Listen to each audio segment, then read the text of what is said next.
ভাই, এত রাত হয়ে গেল এখনো তুই কম্পিউটারের সামনে বসে আছিস? ঘুমাবি না? না ভাই, আমি এখন ঘুমাবো না, আমার এখন অনেক কাজ বাকি আছে।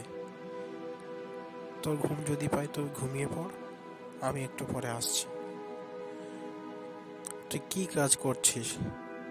তোর কি কাজ বাকি আছে আমাকে একটু বল। আমি যদি তোর সহযোগিতা করি তো অনেক তাড়াতাড়ি হয়ে যাবে। আমি কম্পিউটারের মাধ্যমে ইসলামিক ভিডিও তৈরি করছি, কিভাবে মুসলমান ছোট্ট ছোট্ট বাচ্চারা ইসলামের কিছু শিখতে পারে, তাই নিয়ে আমি ইসলামিক ভিডিও তৈরি করছি।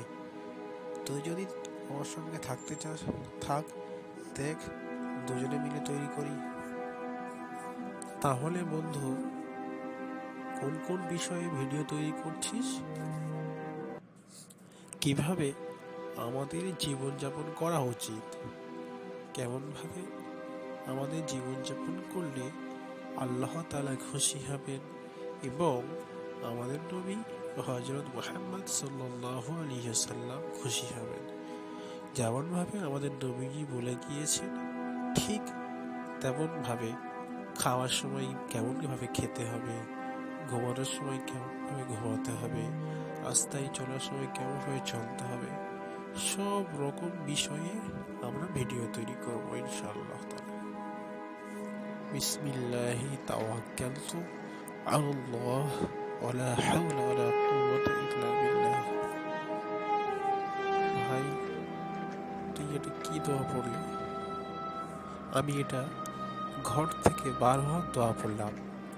বিশ্বনবী যখন ঘর থেকে বার হতেন এই দোয়া পড়তেন, বিসমিল্লাহি তাওয়াক্কালতু আলাল্লাহ ওয়ালা হাওলা ওয়ালা কুওয়াতা ইল্লা বিল্লাহ। এর অর্থ হলো, আমরা আল্লাহর নাম নিয়ে ঘর থেকে বার হচ্ছি এবং আল্লাহর উপরেই ভরসা করছি। ভালো এবং মন্দ সমস্ত কাজের তৌফিক আল্লাহর তরফ থেকে হয়। এই দোয়াটি যখন আমরা পড়ি, দুটি ফারিস্তা আল্লাহ পাক আমাদের জন্য নিয়োগ করে দেন এবং আল্লাহ পাক আমাদেরকে হেফাজত করেন। তাহলে আমি একবার বলি, বিসমিল্লাহি তাওয়াক্কালতু আলাল্লাহ ওয়ালা হাওলা ওয়ালা কুওয়াতা ইল্লা বিল্লাহ। মাশাআল্লাহ, খুব তাড়াতাড়ি তুই শিখে ফেলি দোয়াটা, খুব সুন্দর হয়েছে।